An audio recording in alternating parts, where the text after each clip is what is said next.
Oui, oui, on commence. Hein.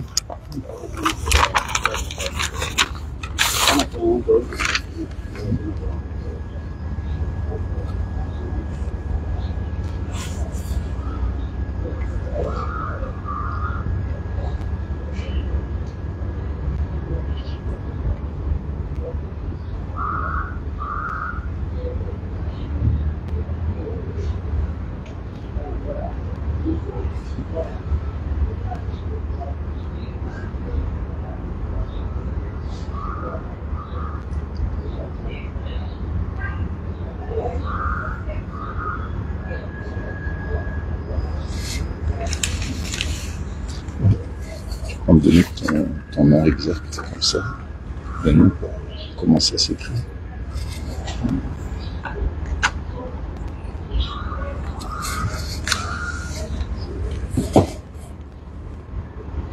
Par rapport à ça. Tu prends le nom. Oui, le nom, comme ça, parce que comme je vais remercier ta présence.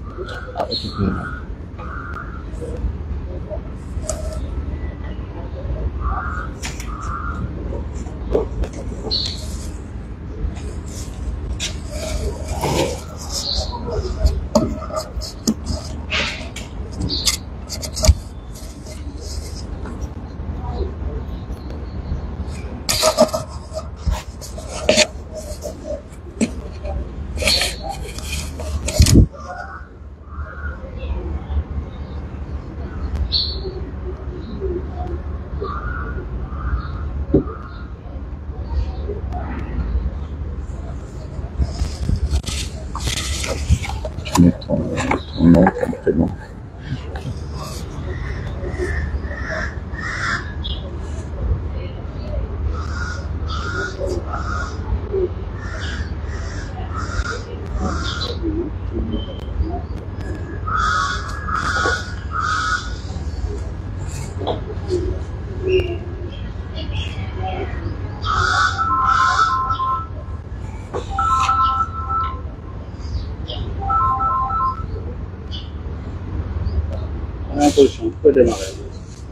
Assalamu alaikum wa rahmatullahi wa barakatuh. Avant tout, mes remerciements aux journalistes qui ont répondu favorablement à notre invitation. Le sujet de notre rencontre avec les journalistes aujourd'hui porte sur un sujet qui est devenu, hélas, banal, mais c'est un sujet qui préoccupe les Comoriens et les Africains en général. Il s'agit des assassinats politiques qui sont devenus des actes tout à fait tolérés et acceptés, et un mode de gouvernance politique tout à fait accepté. Donc, nous avons tenu, moi-même ainsi que mes amis qui sont ici présentes, pour parler de cela, des assassinats politiques commis par le colonel Azali Assoumani aux Comores, des massacres commis sous sa responsabilité, particulièrement, il y en a eu avant qu'il accède aux fonctions de chef de l'État des Comores, mais on va parler principalement des assassinats politiques commis depuis son retour au pouvoir le 26 mai 2016. Le chiffre connu est de 40 personnes assassinées pour des raisons purement politiques.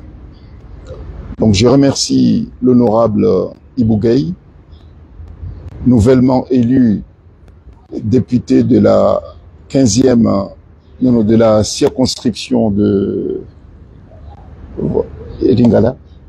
Vélingara, voilà, et membre de PASTEF, et nouvellement élu. Donc je profiterai de l'occasion, avant de commencer notre sujet, évoquer les élections législatives qui ont eu lieu ici au Sénégal. Et puis j'ai mon ami également, Dr Ba, qui est universitaire, connu et reconnu au niveau international pour ses recherches scientifiques, qui a voulu être présent à cette rencontre avec la presse pour exprimer la préoccupation partagée par la société civile également sur ce qui se passe aux Comores. Et puis j'ai aussi mon ami qui est à ma gauche, qui est aussi un militant de PASTEF, qui est connu aussi pour son attachement au peuple comorien, à la cause du peuple comorien. Et puis on a un autre ami aussi, mais aujourd'hui qui fait office de journaliste également, qui est en face aussi, Monsieur Diallo, qui est connu pour son engagement au sein de la communauté comorienne du Sénégal et de toutes les communautés africaines installées ici au Sénégal, qui est un membre imminent aussi de PASTEF. Bon, je tiens à les remercier pour leur présence ici présent. Leur présence témoigne leur attachement au-delà des Comores, mais leur attachement à des valeurs de justice, à des valeurs de l'égalité, et puis au principe aussi universel de droits de l'homme, mais surtout leur attachement au panafricanisme dans sa conception tout à fait nouvelle, panafricanisme responsable, constructif. Voilà, je tenais à leur exprimer toute ma gratitude pour leur disponibilité par rapport à cette conférence de presse spontanée que j'ai tenu absolument à organiser ici au Sénégal. Ceux qui tenaient à être là aujourd'hui, mais qui sont tenus par des raisons pour leurs engagements professionnels, qui n'ont pas pu se libérer, dans un esprit très politique, très compétitif, des élections qui étaient très ouvertes, et finalement, PASTEF a été élu, brillamment élu. Cette élection, cette victoire confirme une dynamique qui se dessine ici au Sénégal depuis quelques années. Ça s'est confirmé par les élections présidentielles et puis renforcé le 17 novembre également. Bon, je ne cesse pas de le dire, j'ai eu à le dire ici au Sénégal, j'ai eu l'occasion de le dire dans mes différentes conférences que j'ai tenues dans différents pays d'Afrique, comme quoi le Sénégal, c'est chaque fois que ce pays traverse des crises, trouve toujours des ressorts, que ce soit politique, des ressources morales, pour s'affirmer comme étant un leadership au niveau de l'Afrique et même au-delà de l'Afrique, comme une référence en termes d'alternance démocratique. Chaque fois qu'il y a une crise, ici au Sénégal, une crise politique particulièrement, les réponses, on les retrouve à la fois dans l'héritage démocratique de ce pays et puis dans les institutions constitutionnelles de ce grand pays. Bon, je tiens une nouvelle fois à dire bravo au peuple sénégalais, bravo à Ousmane Sonko, bravo au président Diomaye pour leur apport, pour leur engagement, qui font la fierté non seulement du Sénégal, mais la fierté de l'Afrique également. Bon, je souligne par ailleurs, puisque comme nous avons des champions qui émergent un peu partout en Afrique en ce moment, et tant mieux pour l'Afrique, je tiens aussi à féliciter les autorités mauriciennes, et les partis politiques mauriciens, puisque récemment également, une semaine avant le Sénégal, il y a eu lieu à l'île Maurice des élections législatives qui ont confirmé aussi l'ancrage de l'île Maurice dans la démocratie, puisqu'il y avait une opposition mauricienne qui était malmenée, une opposition mauricienne qui était tabassée, humiliée, mais qui a fait preuve de résilience, et parce que cette opposition était déterminée, puisqu'elle était unie, elle a réussi à renverser le pouvoir répressif, sanguinaire, aussi, qui était en place à l'île Maurice, et l'opposition a gagné une majorité aussi très écrasante. Donc c'est pour montrer qu'en Afrique, il y a des champions qui émergent, il y a des champions qui s'affirment. Bon, lorsqu'il y a des bonnes choses, je pense qu'il faut le souligner, il faut surtout féliciter les acteurs de ces succès démocratiques en Afrique. Bon voilà, ceci étant dit, nous avons aussi des cancres en Afrique, nous avons aussi des tyrans en Afrique, et comme nous avons des tyrans, nous avons des cancres, nous avons des hommes politiques qui détestent la démocratie. Il est temps de les dénoncer, il est temps de les pousser à abandonner le pouvoir. Ça se fera par la volonté du peuple, des peuples d'Afrique. Et parce qu'il y a des tyrans, je tenais absolument à tenir cette conférence de presse ici au Sénégal, parce que le Sénégal donne cette opportunité aux démocrates africains de venir ici, chercher de la voix, chercher de soutien, et puis chercher aussi des appuis pour pouvoir déloger ces dictateurs, ces tyrans qui sont très présents dans nos différents pays. Ces tyrans font des assassinats, font de la terreur comme mode de gouvernance pour se tenir au pouvoir. Ici, aujourd'hui, à l'instant même, on va parler de ce qui se passe aux Comores. Nous avons un dictateur qui s'appelle colonel Azali Assoumani, qui est revenu au pouvoir en 2016, le 26 mai 2016. De 2016 jusqu'à 2024, septembre 2024, on dénombre 40 personnes assassinées pour des raisons politiques. Et ces assassinats, l'atrocité, la barbarie de certains de ces assassinats n'ont jamais fait, et c'est normal pour eux, n'ont jamais fait l'objet d'une enquête judiciaire, n'ont jamais fait l'objet des poursuites.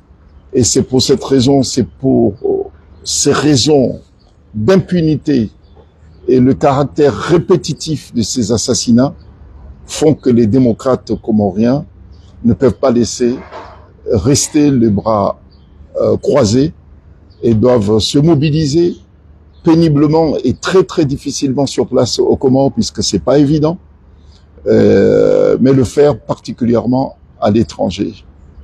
Parce que nous savons que nous pouvons compter sur l'apport, la solidarité des forces vives africaines pour venir à bout de ce dictateur, colonel Azali Assoumani. Et parce que colonel Azali Assoumani, il a aussi ses relais, ceux qui trouvent leur compte sur sa gouvernance antidémocratique, et que nous devons aussi mobiliser à l'extérieur pour dénoncer ceux qui le soutiennent et leur faire comprendre qu'ils peuvent aussi être poursuivis au même titre qu'Azali Assoumani pour complicité des assassinats. Et il y a même des crimes commis par Azali Assoumani et son équipe qui relèvent du droit pénal international.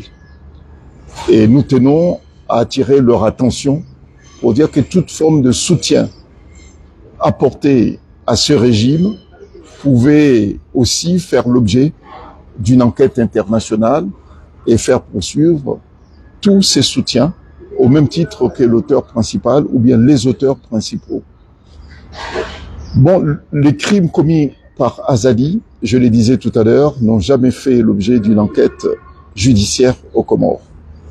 J'ai amené avec moi, et je vous les ferai parvenir, des faits. Je vous donnerai les noms et les dates pour qu'on reste vraiment concret. Que c'est pas du vent ce que nous racontons, mais c'est des faits concrets. Je suis au Sénégal.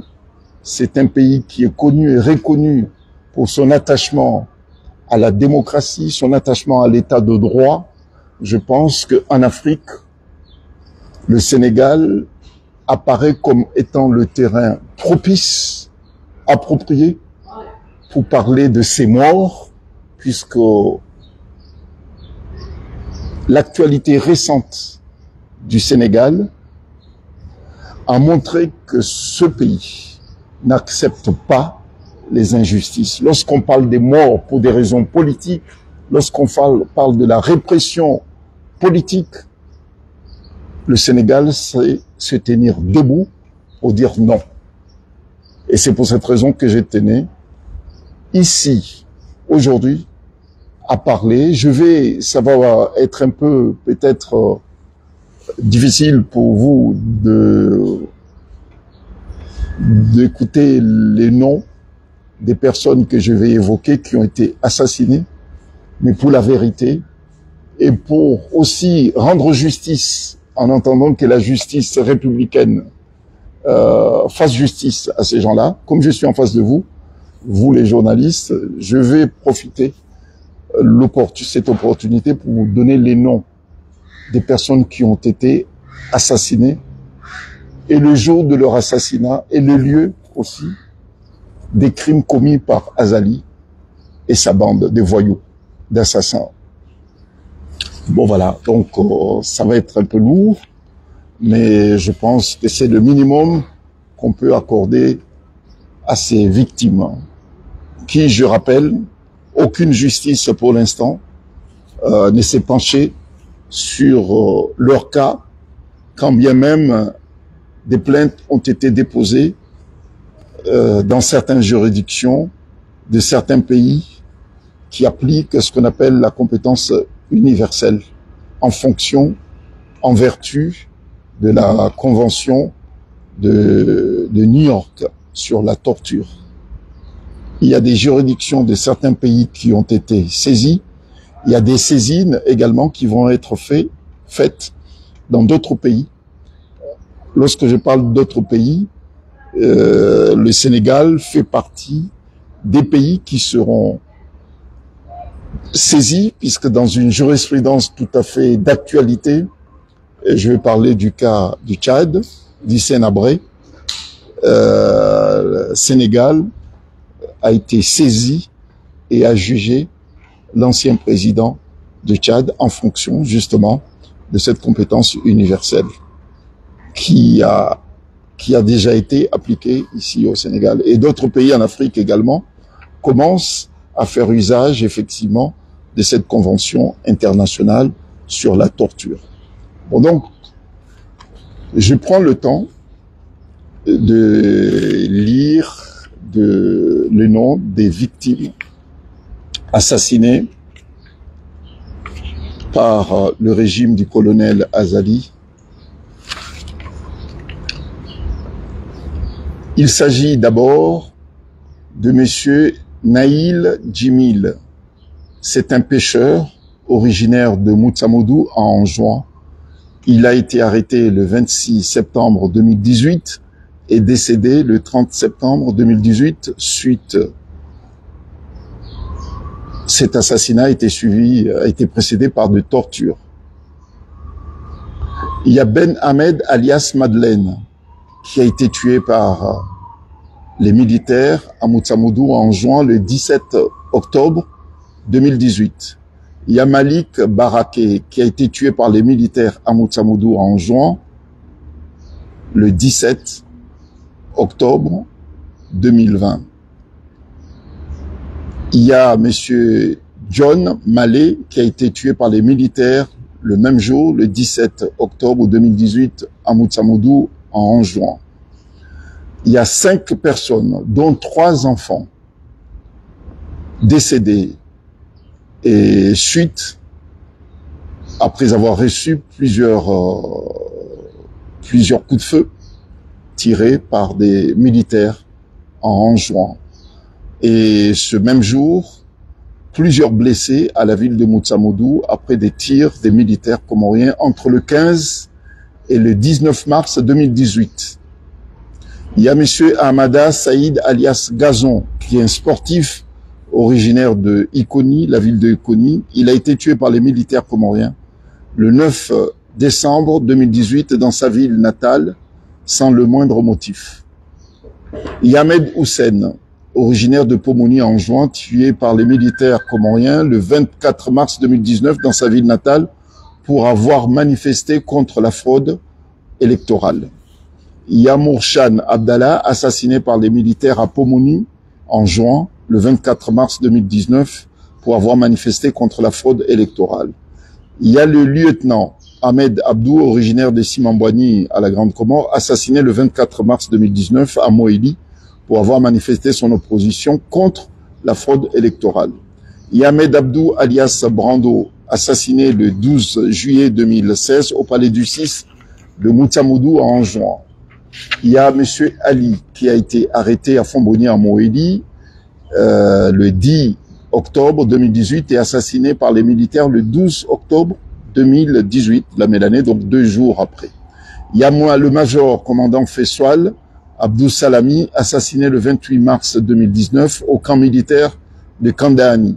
Il y a le major Nasserdine Abdou Razak qui a été assassiné le 28 mars 2019 au camp militaire de Kandahani. Il y a monsieur Salim Nassor, assassiné le même jour sur le même lieu au camp militaire de Kandahani. Il y a monsieur Suleiman Hassan, militaire originaire de Domoni Mbadjini, assassiné à la maison d'arrêt de Moroni le 25 novembre 2020.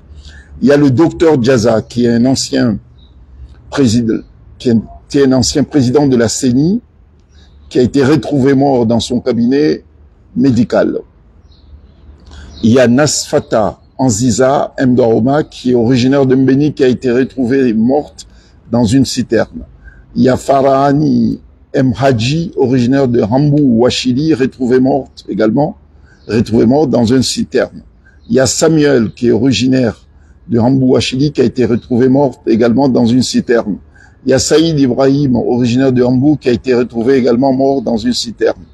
Il y a Major Hakim, alias Mbapale, enlevé, séquestré, assassiné sous la torture le 16 avril 2021 au camp militaire de Sangani et qui a été enterré dans des conditions, vous voyez, c'est là la photo, enterré à la hâte, ce monsieur-là. Il a été enterré à la hâte avec ses vêtements. Et il a été déterré par les jeunes de son village lorsqu'ils ont su comme quoi il a été enterré. Les jeunes de son village sont allés le déterrer pour se rassurer si c'était vraiment bien lui qui a été enterré. Et puis ils l'ont réenterré après avoir procédé aux usages, aux rituels de l'islam. Et puis il y a Seyfoudine Chagouli également, qui a été enlevé et torturé, séquestré au camp militaire de Sangani, le même jour que le major Hakim alias Mbapale. Et puis après, il y a des jeunes qui ont été notamment, il y a ce jeune de 21 ans qui s'appelle Mouslim, qui a été tué, de 21 ans, qui a été tué, vous voyez, le journal évoque, tué sur le chemin de la liberté. C'était au mois de janvier dernier. Et puis, il y a aussi un jeune pareil, qui s'appelle Ayman Nourdine, qui a été torturé jusqu'à sa mort à la gendarmerie. Et les photos, je vais vous les envoyer, sont atroces. Et puis, il y a le dernier acte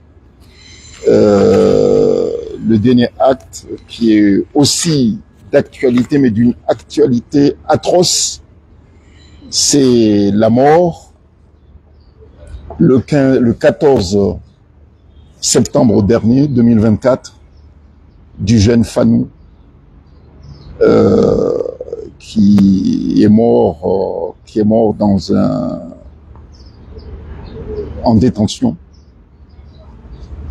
La spécificité de cette affaire de monsieur Fanou, de jeune Fanou, c'est un militaire de 22 ans. Le 13 septembre dernier, alors que Azali Assoumani, le chef de l'État, le putschiste, le dictateur comorien, est allé assister aux obsèques du grand-père de Fanou, et Fanou l'a agressé le chef de l'État, et il a été neutralisé par les agents de sécurité qui étaient sur place. Ils l'ont amené à la présidence. Ça s'est passé le 13 à 16h30. Et à la présidence, il a été torturé. Il a été transféré dans un camp militaire. Le lendemain, le procureur de la République a fait une déclaration pour annoncer que le jeune militaire Fanou a été retrouvé mort dans sa cellule et que les enquêteurs qui sont allés l'extraire de sa cellule l'ont trouvé inanimé. Un médecin est intervenu peu de temps après pour constater sa mort et que la dépouille sera remise à sa famille. Bon. Et ça, c'était le samedi 14 septembre. Effectivement, la dépouille a été remise à sa famille. Et lorsque les militaires ont remis le corps à la famille, ils ont dit que tout a été préparé conformément au rite de l'islam et qu'il n'y a pas lieu de toucher le corps. Il faut l'enterrer.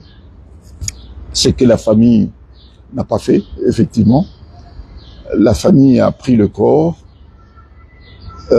s'est rendu compte que le corps portait des traces de torture, de violence, et ont procédé à l'enterrement. Le jour même, enfin le soir de l'enterrement, il était 19h30, la mère de la victime a été interpellée et conduite à la gendarmerie, accompagnée de son bébé de 8 mois.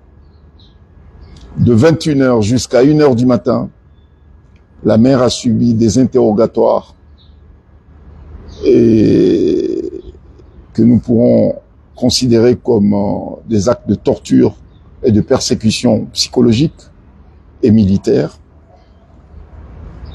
Et cet interrogatoire a commencé à la gendarmerie, a commencé à 21h jusqu'à 1h du matin.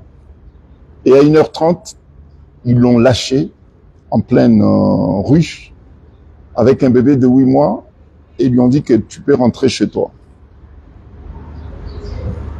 Et finalement, elle a réussi à trouver quelqu'un qui l'a ramené chez elle.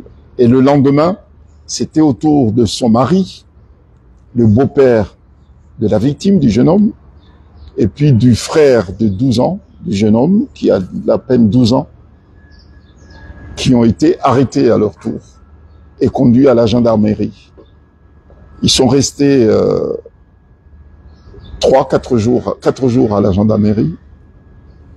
Et bien sûr qu'ils ne sont pas restés là-bas pour le plaisir de les garder, mais au cours de leur détention, ils ont subi des tortures Je vais vous donner une illustration. C'est que le père est resté plus longtemps que le fils, son fils de 12 ans. Durant 6 jours, on lui a privé de faire ses besoins. On l'a empêché de faire ses besoins. 6 jours. C'était une façon de le tuer. 6 jours. Et il a fait appel à ce qu'on l'autorise à aller aux toilettes. On lui a dit non. 6 jours. Et le fils de 12 ans a été torturé, menacé par le fils du chef de l'État qui est commandant de la gendarmerie. Il est venu 2 jours de suite, la nuit, pour demander à un enfant de 12 ans de le soustraire de sa cellule dans laquelle il se trouvait avec son père pour s'expliquer sur ce qu'il sait et de se taire sur les faits dont il aurait eu. Je vais vous brancher sur des fils électriques. Ça, c'est des menaces qui ont été faites par le fils du colonel Azali, lui-même commandant de la gendarmerie. D'autres faits qui caractérisent la torture, c'est la mère de la victime qui venait à la gendarmerie pour laisser la nourriture de son mari et de son fils. Il a croisé le fils du colonel Azali, du chef de l'État, à la gendarmerie, qui lui a dit, écoutez, une fois terminé, je souhaite vous voir dans mon bureau. Elle est allée dans son bureau. Il lui a dit que, écoutez, si vous voulez que votre mari et votre fils retrouvent leur liberté, vous devez faire une déclaration pour démentir cette information qui circule comme quoi votre fils serait mort sous la torture. Sinon, votre fils et votre mari resteront là. Elle a dit, il n'y a pas de souci, je vais faire cette déclaration. Elle a dit, mais je vais appeler un journaliste et vous allez le faire, cette déclaration. Et une fois faite, ils retrouveront leur liberté. Effectivement, le fils d'Azali, il s'appelle Loukman, commandant Loukman. Il appelait un journaliste qui est venu avec son caméraman. Ils sont rentrés dans le véhicule, à la gendarmerie. Le véhicule, le caméraman, ils sont rentrés dans la voiture. Et le fils d'Azali, le commandant, était à l'arrière. Et le journaliste était à l'avant. Et la dame, la mère de Fanou, était aussi devant. Et là, on lui a dit, le journaliste lui a fait une interview, mais à décharge. Et des questions orientées, bien sûr, et le fils d'Azali était à l'arrière. Et elle a répété ce qu'on lui a dit de répéter juste pour obtenir la liberté, la libération de son fils de 12 ans et puis de son mari. C'est ce qu'elle a fait. Et tout de suite, simultanément, ou bien concomitamment, effectivement, ils ont été libérés. Ils ont retrouvé leur liberté. Et cette femme a eu l'intelligence d'appeler une de ses proches qui se trouve en France et lui a laissé un vocal pour lui dire, écoutez, je viens de faire une interview à la demande du fils d'Azali pour obtenir la libération de mon mari et de mon fils. Ils sont libres. Et cette famille, cette femme, avec ses 6 enfants, ont fui les Comores, ont fui la torture, ont fui les menaces. En ce moment, ils sont à Mayotte. Ils y sont depuis le 29 octobre dernier. Ils m'ont demandé de leur apporter mon soutien et puis mon aide. Je suis allé à Mayotte, j'ai passé 3 semaines à les aider, à les orienter, à les défendre. Tout de suite, après leur arrivée, lorsque j'ai su qu'ils étaient à Mayotte, je suis allé le voir, je les ai conduits au palais de justice. On a déposé plainte pour assassinat à Mayotte, qui est sous l'administration française, donc une juridiction française. On a déposé plainte pour assassinat, torture, persécution et puis violence barbare. Et nous avons demandé sur place à ce que cette famille bénéficie de la protection internationale. Et ça n'a pas suffi, au fait, au régime d'Azali, Azali et ses hommes. Mais alors que cette famille est en fuite, ils ont utilisé tous les moyens pour faire revenir cette famille aux Comores. Et pourquoi? Pour la simple et bonne raison, c'est que le procureur de Moroni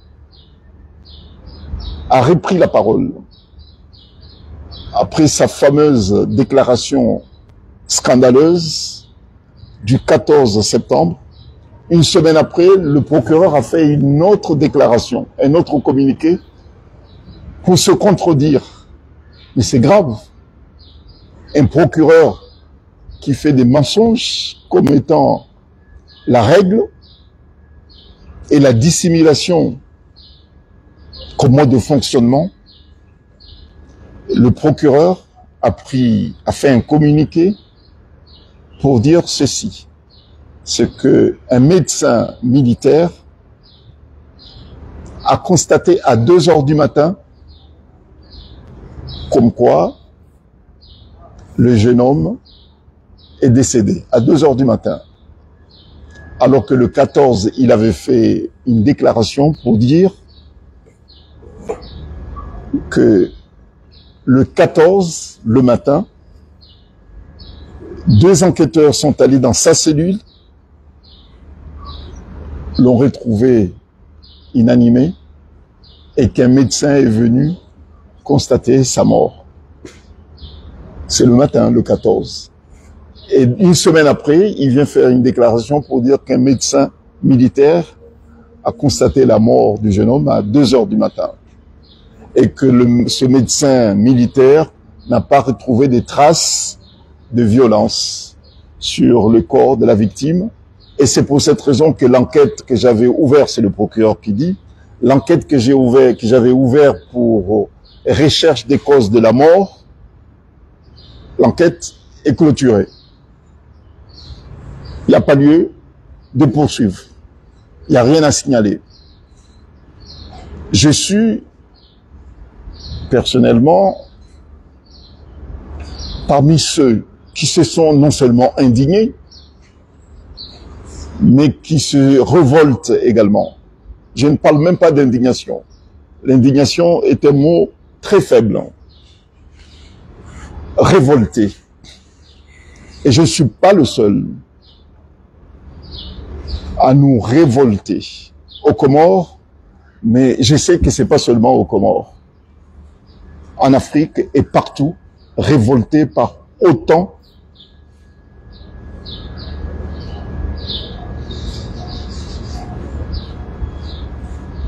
d'insouciance face à des assassinats, à l'indifférence face à des assassinats, des jeunes en plus, pour des raisons politiques. Cette révolte, nous tenons, nous les démocrates comoriens, le peuple comorien. Cette révolte, elle s'exprimera très prochainement aux Comores, puisqu'il y a un temps pour tout. Il y a le temps de la résignation, il y a le temps de l'indignation, mais il y a aussi le temps de la révolte. Et là, aux Comores, c'est le temps de la révolte. Et cette révolte, et nous sommes persuadés que nous ne serons pas le seul à l'exprimer. Elle s'exprimera partout où nous pourrons et nous obtiendrons le soutien des frères et sœurs qui ne peuvent pas accepter qu'en 2024, lorsque vous êtes tenant d'un pouvoir, ou bien lorsque vous voulez accéder au pouvoir, vous procédez par des assassinats, par des emprisonnements, par de la terreur et tout. Non, ce n'est plus possible, en Afrique particulièrement. Et c'est pour cette raison que j'ai déposé à la demande de cette famille la plainte à Mayotte, qui est sous l'administration française. Et comme ce fameux procureur était de passage à Paris, et qu'il y a une convention de New York sur la torture, qui donne la possibilité à des États qui sont signataires de poursuivre toute personne soupçonnée d'actes de torture commis dans son pays, d'être poursuivie partout dans le monde, notamment dans les pays signataires de cette convention, et ces personnes peuvent faire l'objet de poursuites. Et comme il se trouvait en France, et que la juridiction et que la législation française donne la possibilité aux juridictions françaises de poursuivre des tortionnaires, des personnes passibles de crimes, de torture et de persécution en France, ben, comme il était sur place à Paris, nous avons déposé la plainte à Paris contre ce procureur tortionnaire. Puisque si quelqu'un devait savoir la personne qui a tué, assassiné ce jeune homme, c'est le procureur. Il a donné l'ordre et il était présent. Et donc, il doit s'expliquer et puis aussi, non seulement s'expliquer, mais il doit répondre et assumer ses responsabilités. Et puis, il y a aussi Azali Assoumani. Lui, il dit comme quoi il est victime d'attentat. Tentative d'assassinat, c'est ce qu'il dit. Mais cette accusation ne tient pas debout, puisqu'il s'agit d'une accusation pénale. Premièrement, parce qu'il est responsable de tout ce qui arrive aux Comores. Tout ce qui lui est arrivé, il s'agit d'une agression. Azali en est responsable, puisqu'il a fait des assassinats et des violences politiques sa mode de gouvernance.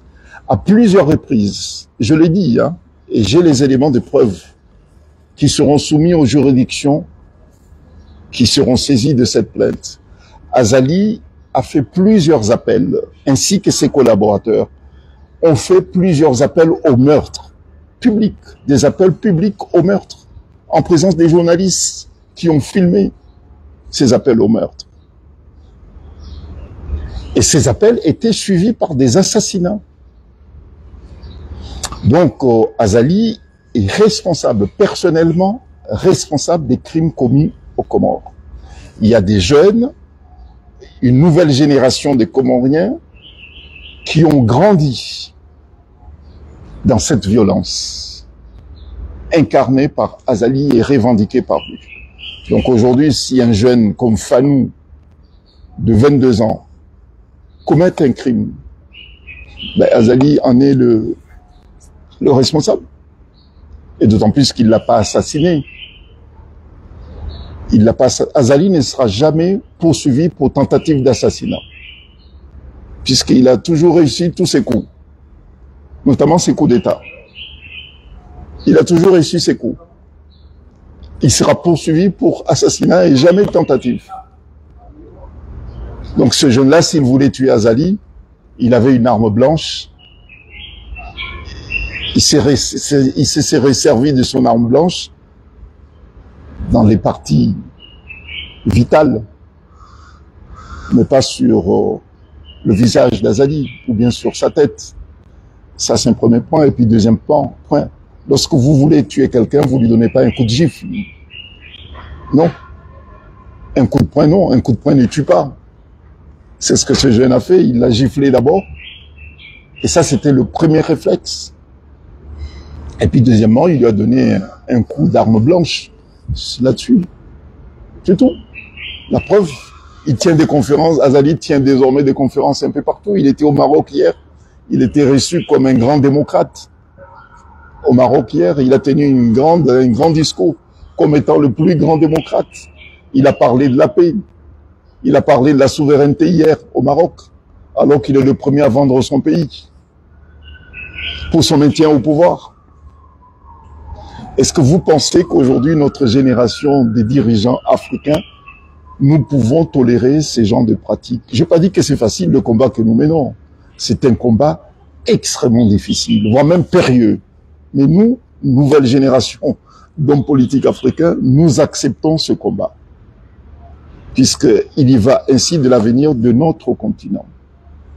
Nous devons accepter le risque lié à cette forme d'engagement, de dire non à ces dictateurs, malgré leur puissance, puisqu'ils sont puissants, ils sont entourés également par des puissants qui les soutiennent également. Mais c'est pas une raison, puisque sinon le monde ne sera pas ce qu'il est aujourd'hui. Il y a eu des puissants, plus puissants que les dictateurs comme Azali, mais on a réussi à les renverser. Et moi je pense que lorsque vous avez quelqu'un comme Azali Assoumani, qui est arrivé au pouvoir par la force, en faisant des coups d'État militaires et électoraux, puisqu'il n'a jamais été élu, il a toujours volé les élections. Et lorsque le peuple prend conscience de sa responsabilité et de son destin, veut prendre son destin, le peuple n'a pas d'autre solution. C'est de le pousser dehors. Et ça sera une œuvre de légitime défense, au fait. Et Azali, je l'ai dit, le peuple comorien exercera à l'encontre d'Azali une forme de légitime défense pour se débarrasser de ce dictateur. Puisque nous ne pourrons pas tolérer autant de morts. Vous vous rendez compte, on est obligé en 2024 de faire le tour du monde pour trouver un juge. On est obligé de faire le tour du monde, des milliers de kilomètres, pour trouver un juge pour examiner des crimes commis aux Comores. En 2024, de trouver un pays qui accepte de recevoir des plaintes pour un crime commis aux Comores. C'est ce qu'on va faire en Afrique de l'Ouest, c'est ce qu'on va faire en Afrique du Sud, c'est ce qu'on va faire en Afrique centrale. Mais on ne peut pas laisser ce type faire le tour, pavaner partout dans le monde, dans les forums internationaux, comme s'il était démocrate. Nous, on va le faire savoir aux autorités marocaines, comme quoi le Maroc veut se distinguer à juste titre comme étant un leader africain de démocratie. Le Maroc ne peut pas recevoir Azali dans un forum, faire comme si Azali est le champion de la démocratie ici au Sénégal. Il envisage de venir ici demain au Sénégal, dans le cadre de la commémoration de massacres qui ont été commis ici le 1er décembre 1948. C'est ça, hein? 44 plutôt. Il envisage de venir ici demain. Mais qu'il vienne, mais il sera bien accueilli. Puisqu'on va le rappeler. Qu'ici on vient commémorer la mémoire des gens qui ont été massacrés. On ne vient pas ici commémorer les dictateurs. Donc il sera très bien accueilli. Non, c'est pas possible. Donc partout où il ira dans le monde, il trouvera un bon accueil. Ce sera une plainte qui sera déposée contre lui. Non, on ne peut pas. C'est une obligation morale de tout démocrate africain de ne pas laisser ces démocrates sillonner partout dans le monde comme s'ils étaient des bons exemples. Non. Donc Azali sera le bienvenu. Vous avez l'occasion de vous exprimer au Sénégal. Quelle est la réponse que vous attendez de lui pour qu'il réponde ça au niveau de l'Union africaine? Qu'est-ce qui se passe? Non, Azali, on n'attend rien. Sa place, il s'expliquera devant les juges. Voilà. On n'attend rien d'Azali. Il s'expliquera devant les juges. Et le peuple comorien le corrigera aussi. La justice sera rendue par un juge. Notre rêve, c'était de trouver un juge comorien. Mais ce rêve s'est évaporé lorsqu'un procureur de la République qui a ordonné l'arrestation, puisque lorsqu'un crime ou bien une violence exercée sur un chef d'État est commis, il n'y a que le procureur qui a le mot. Il faut l'arrêter, vous le placez en détention. Non, en garde à vue. Donc, c'est le procureur qui a ordonné l'arrestation de ce jeune. C'est le procureur qui a ordonné à ce que ce jeune soit transféré non pas dans une gendarmerie, mais à la présidence et dans un camp militaire. C'est lui qui a ordonné son enquête sous la torture. Le jeune a été tué, c'est lui qui a ordonné à ce qu'il soit tué.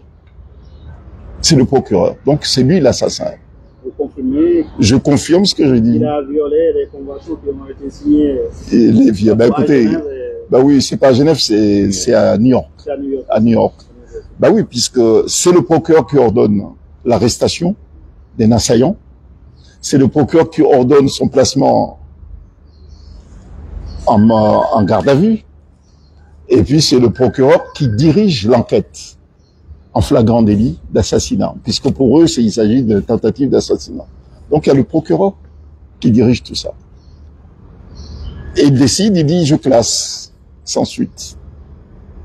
Il est mort naturel, alors que nous avons la preuve, l'épreuve des tortures. Et l'oncle du jeune homme, qui a procédé au lavage rituel du corps, il y a son témoin, son témoignage. Il y a les photos du cadavre également.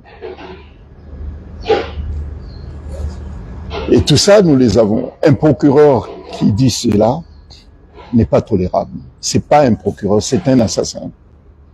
Puisqu'il dissimule la manifestation de la vérité. Et il ne va pas poursuivre. Mais, vous savez, ce qui est encore plus grave, c'est peut-être pas le fait qu'il ait ordonné son assassinat, c'est la promotion qu'il venait à peine d'obtenir après avoir commis ses crimes. Il était procureur de la République. Il a été désigné instantanément procureur général par Azali. Comme quoi, son acte mérite d'être couronné par une promotion. Donc, voilà le climat. J'étais un peu plus long, vous m'excuserez, mais j'ai fait des kilomètres et des kilomètres pour venir vous exposer cela. Je ne pouvais pas seulement en 2-3 minutes vous parler de ce qui tient les Comoriens à cœur en ce moment, c'est de se débarrasser de ce régime tortionnaire sanguinaire. Et puis parler aussi des crimes commis par Azali. Et qu'Azali n'est pas le modèle de résilience, c'est pas le modèle d'homme de paix. Et le grand de ce monde, qui font appel à pied d'Azali puisqu'il était le président de l'Union africaine, je peux dire que c'est un accident. Azali, c'est un accident politique pour l'Afrique et pour les Comores également. C'est un accident de l'histoire. Il n'apporte rien à l'humanité si ce n'est le crime qu'il commet tous les jours. Donc nous devons le demander à ce qu'il soit poursuivi ainsi que ceux qui le soutiennent. Bon voilà, donc vous m'excuserez d'avoir été très long. J'ai parlé des personnes assassinées par le régime du colonel Azali, et puis il y a ceux qui sont aussi détenus, et puis il y a aussi ceux qui sont en exil, qui sont nombreux aussi. Il y a des centaines de personnes, à l'instant où je vous parle, qui sont en prison. Il y a un ancien chef de l'État comorien qui s'appelle Sambi, qui est détenu aux Comores, ça fait déjà 6 ans, par Azali. Il y a aussi un ancien gouverneur de l'île de Moélie, qui s'appelle Docteur Salami. Il est aussi en prison, ça fait 5 ans, pour des histoires politiques. Puisque s'agissant de Sambi, Azali s'est servi des faits d'une plainte qui a été déposée sur une affaire qui s'appelle citoyenneté comorienne. Il s'agit d'une citoyenneté comorienne qui a été vendue, conformément à une législation qui existe au Comores, à des apatrides qui sont dans le Golfe. Il y a une plainte qui a été déposée.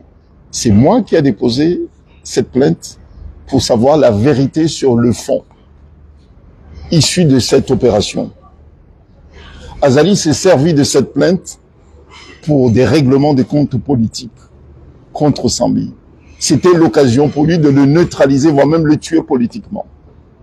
Et dès qu'on l'a su, on a pris tout de suite le devant pour dire qu'il y a un détournement de procédure. Il y a un détournement même des intentions de ceux qui ont déposé cette plainte.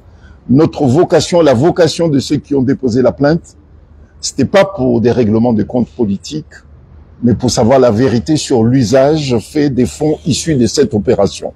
Azali s'en est servi pour tuer politiquement son adversaire redoutable qui est le président Sambi.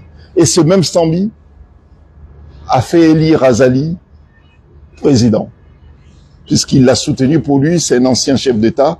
Ça serait bien de soutenir quelqu'un qui a l'expérience pour redevenir président, puisque pour notre pays, ça serait bien d'avoir des anciens présidents, puisque ça pourrait contribuer justement à une nouvelle dynamique politique pour le pays, et Sambi a regretté de l'avoir fait. Donc c'était la seule façon de remercier Sambi. Et pourquoi cela? Parce qu'il fallait absolument neutraliser Sambi, qui est très populaire, pour l'empêcher de ne pas avoir un adversaire de taille aux Comores, afin de pouvoir dérouler son régime dictatorial. Au fait, c'est ça. Donc Sambi est au pouvoir. Ah non, non, Sambi est en prison depuis 6 ans déjà aux Comores. Et puis il y en a d'autres également. Mais Sambi, c'est-à-dire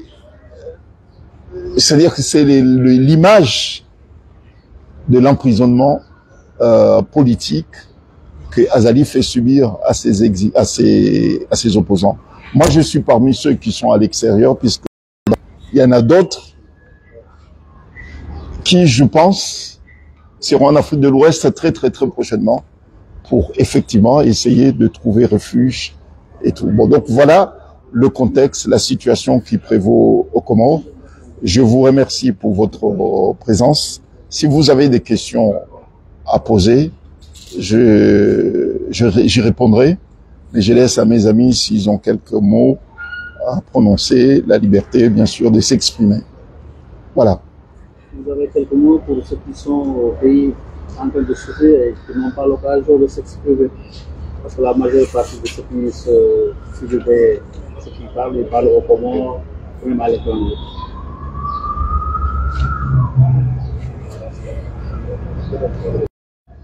Des peuples qui en sont victimes. Nous sommes quelques Comoriens qui ont réussi à fuir la dictature d'Azali. Dieu merci, nous avons des frères et sœurs, des démocrates, des personnalités, des organisations politiques et des organisations de la société civile, en Afrique particulièrement, et je l'ai dit en Afrique particulièrement, puisque nous partageons avec certains peuples d'Afrique les mêmes problèmes, les mêmes causes qui produisent les mêmes conséquences. Donc nous nous comprenons facilement en Afrique par rapport à ces problèmes. Et Dieu merci, et c'est le message que je lance à mes compatriotes qui sont au pays, aux Comores, Dieu merci, les Comores ne sont pas seuls. Le peuple comorien n'est pas seul. Le peuple comorien a des frères africains qui sont très attachés à la démocratie, qui sont très attachés à la solidarité africaine. Nous devons, nous les Comoriens, un moment ou un autre, nous révolter. Et ce moment est venu. Le moment de la révolte a sonné. Nous allons devoir nous révolter. On n'a pas le choix. Il y aura sans doute des blessés. Il y aura sans doute, et ça il faut être conscient, il y aura des morts, puisqu'Azali en fait son usage, sa philosophie et sa mode de gouvernance, de tuer. Donc il y aura des morts. Mais il y aura aussi des survivants. Malheureusement, on n'a pas le choix. On n'a pas le choix. Il essaiera, comme il l'a fait, de tuer ceux qui sont au pays, mais ceux qui sont à l'extérieur également. Je donne l'exemple. J'étais à Mayotte. J'étais à mon hôtel. À 19h30, des femmes sont venues à l'hôtel pour me demander de sortir.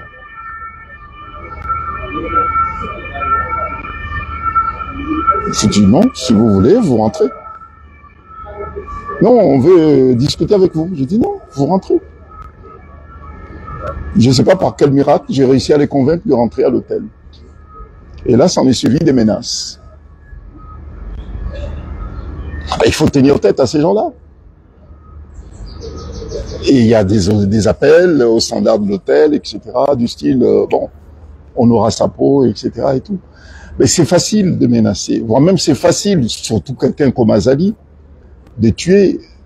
En Afrique de l'Ouest, les gens ne le savent pas. Mais je me dois, comme je suis ici, le dire. Et si je ne le dis pas, ce sera une forme d'injustice. Je l'ai dit puisque l'espace s'y prête. Il était commandant de l'armée comorienne.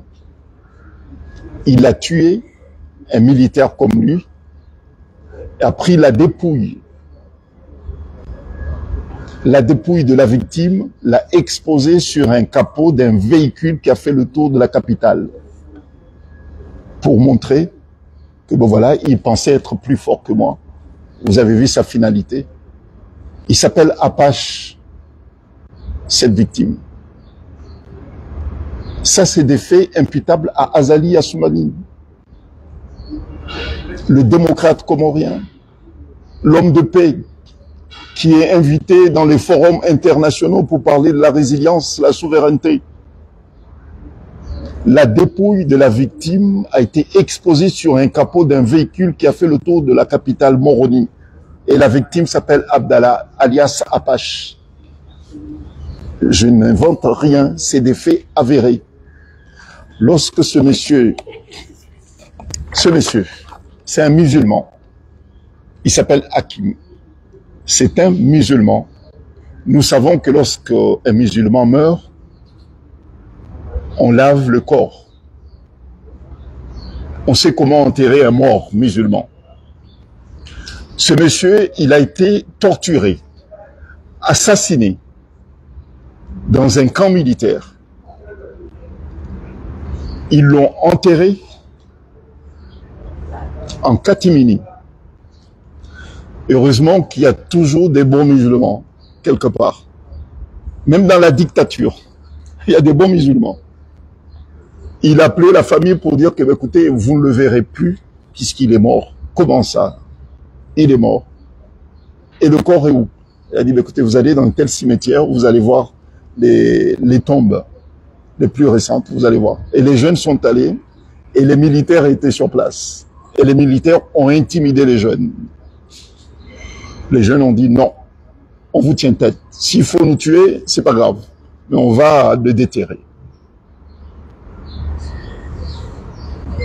Voilà, ils l'ont déterré, ils lui ont enlevé ses habits, et puis ils ont procédé au rituel musulman. Ça, c'est Azali. Hein. C'est Azali. Et s'il y a des jeunes africains qui meurent en Méditerranée, dans les eaux territoriales comoriennes, entre l'île de Moïli et l'île de Mayotte, qui est sous l'administration française, c'est les Comores. Les Comores ont un nombre très élevé de jeunes qui meurent dans les aventures. Azali n'a jamais exprimé le moindre remords. Le moindre remords. Et ce monsieur, il veut venir ici demain, à Dakar, dans le cadre de la commémoration du massacre commis ici contre les tirailleurs. Ben, il sera le bienvenu. Et puis on va le rappeler que bon, voilà, ce pays a tourné la page. Bon, voilà la réponse à votre question, et que notre rendez-vous sera avec Azali, mais au palais de justice. Et les ressortissants colombiens sont autorisés pour venir.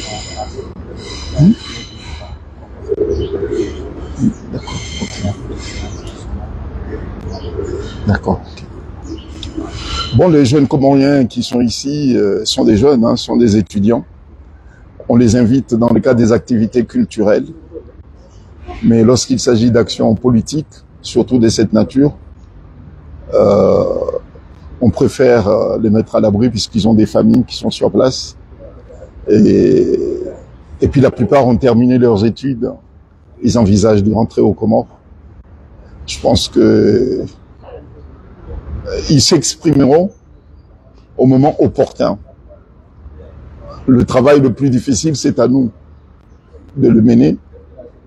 Et puis, il y a d'autres qui s'exprimeront ensuite. Mais les jeunes sauront assumer leurs responsabilités au moment opportun. Et ce temps-là ne va pas tarder. Voilà. Si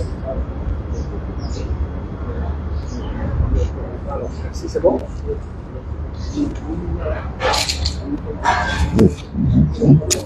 Oui, il y a...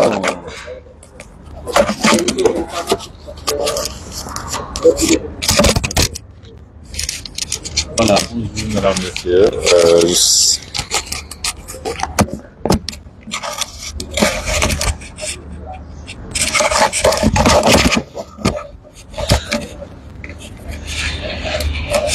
C'est Ibou Gueye, député de la 15e législature. Je suis venu à cette conférence de presse assister à un ami et un frère, Maître Saïd Larifou.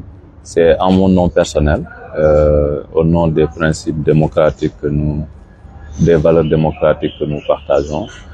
Assister également le peuple frère et ami des Comores. Donc ça, c'est au nom des principes universels sont la démocratie et la liberté. Donc c'est pour dire toute notre compassion, mais tout notre soutien au peuple frère et ami des Comores. Donc c'est en cela et c'est en mon nom propre que je suis venu prendre part à cette conférence de presse, marquer ma solidarité et mon soutien d'abord à l'ami et frère Maître Saïd Larifou, mais également au peuple frère des Comores. Donc c'est cela les véritables raisons de notre présence ici à cette conférence de presse de ce jour. Je vous remercie.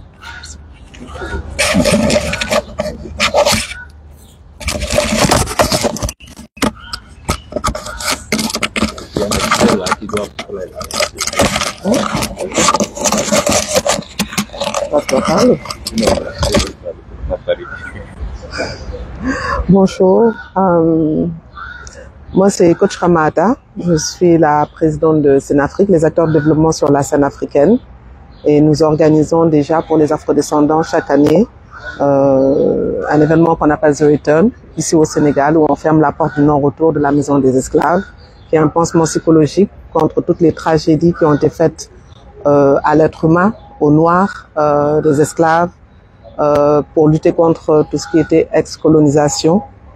Et aujourd'hui, je viens soutenir mon ami Maître Saïd qui défend une cause qu'on trouve honorable, vu qu'il avait été déjà primé lors du Black Excellence, Celebration of the Black Male, le Dambe Award, qui célèbre les hommes qui, par leurs actions, leurs finances, leur courage, leur intelligence, se battent tous les jours pour les droits de l'être humain. Et donc, dans le combat, nous lui portons main forte aussi, parce que, comme il dit, nous parlons de l'unité africaine. C'est pour ça qu'on fait revenir les afrodescendants ici au Sénégal et en Afrique, pour reconstruire notre Afrique glorieuse. Et nous ne pouvons pas la construire, nous ne pouvons la construire sans que tous nos pays soient libres. Et lorsque je dis libre, c'est que la démocratie soit vraiment effective dans tous les pays. Et donc, nous prions pour le repos de l'âme de nos frères comoriens qui ont été victimes d'injustice. Et à l'image du Sénégal, nous appelons aussi les Comoriens aussi à se battre, en sachant que ils ne sont pas seuls, parce qu'on parle de l'unité africaine, et nous serons tous ensemble pour ici pour leur témoigner en tout cas notre soutien. Voilà. Merci. C'est toi. Le député, non? Oui. Oui, c'est toi, tu dois parler. C'est toi. Merci. Donc, moi, je m'appelle Dr. Je suis du laboratoire d'ICA de l'école supérieure. Donc, c'est juste pour dire que nos frères comoriens ne sont pas seuls. Donc, nous, on est là juste pour le soutenir, pour accompagner Maître Saïd Larifou ici, qui a vraiment porté ce combat, et on est derrière Maître Saïd Larifou pour le soutenir et pour l'accompagner. Vraiment, je vous remercie. Merci. Et merci pour votre présence, votre disponibilité. Et je le fais pour le remerciement pour moi, mais franchement, c'est pour ceux qui sont au pays, ceux qui sont aux Comores. Lorsqu'on est dans un petit archipel et que vous n'avez pas suffisamment d'espace, un tel élan de solidarité fraternelle africain constitue, vous ne pouvez pas imaginer, une contribution mais forte pour permettre à mes compatriotes de se lever et de se révolter. Merci pour votre présence. Merci.